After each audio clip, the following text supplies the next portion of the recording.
દ્વારકા પંથકમાં વ્યાજખોરોનો ત્રાસ યથાવત છે। આધેડ પાસે પઠાણી વ્યાજ વસૂલ કરી અને પત્ની પુત્રને ધમકી આપવામાં આવી હતી।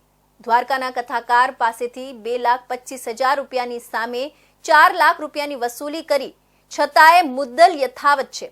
4 શખ્સો વિરુદ્ધ દ્વારકા પોલીસ સ્ટેશનમાં ફરિયાદ નોંધવામાં આવી છે। ફરિયાદીની તબિયત લથડતા જામનગર હોસ્પિટલ ખસેડવામાં આવ્યા હતા।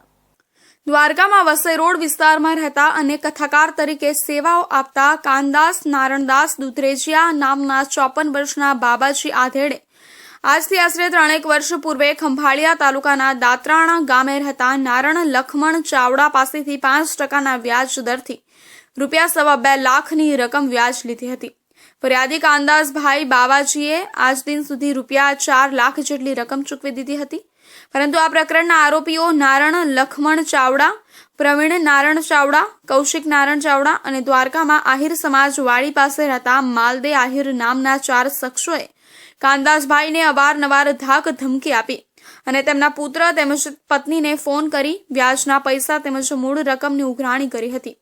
આટલું જ નહીં, ફરિયાદી કાનદાસભાઈના દીકરા પાસે તેના બેંક એકાઉન્ટના ₹25,000ની રકમ ભરેલા 16 ચેક તેમજ ₹75,000ની રકમ ભરેલા 2 ચેક લઈ લીધા હતા।